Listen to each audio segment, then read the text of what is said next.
I just finished reading Something Wicked This Way Comes by Ray Bradbury.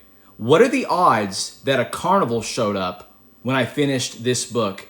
Where I work out in the parking lot, a carnival showed up in late October, just like in this story. I thought that was crazy because we know that carnivals only show up usually during the summer months. I thought that was very Halloween-like, and of course it happens when I'm reading the story. I really enjoyed this book. I'm a fan of Ray Bradbury. I liked Fahrenheit 451. I think it's one of the better books of the 20th century. I really enjoyed this book. I think it's good at putting you in the Halloween spirit. And having said that, without getting into big spoilers, a dark carnival shows up into town in late October, which is kind of strange. And two boys, William Holloway and Jim Nightshade, are curious about it and notice something just kind of sinister about it. And this is where the story kind of takes off. And it's a good story about friendship, regret, family, and of course, good versus evil, which is the premise of a lot of Ray Bradbury's stories. I don't want to spoil the book for you because I want you guys to read it. But there are moments in the book where he's very poetic in this book compared to Fahrenheit 451, for example.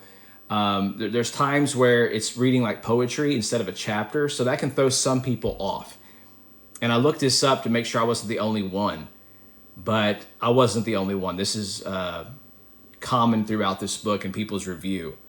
But my favorite part of the book is probably 2/3 in, when things are really picking up. And if you want a book that's going to put you in the Halloween spirit, this is great.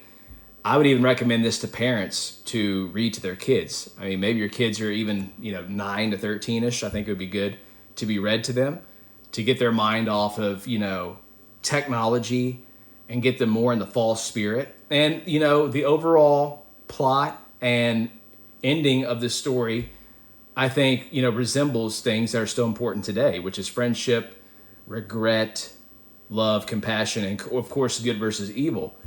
And first time I ever read this book. I'm surprised I never read this book sooner, honestly. I was at a local Barnes & Noble and I decided to pick it up and might as well own it. I don't know. I don't buy enough books. I had money burning in my pocket and I had a gift card.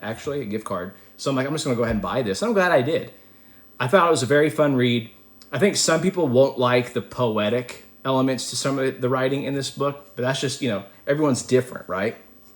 But if you're looking for a book to get you in the Halloween spirit and that classic good versus evil tale, then I think you'll enjoy this book.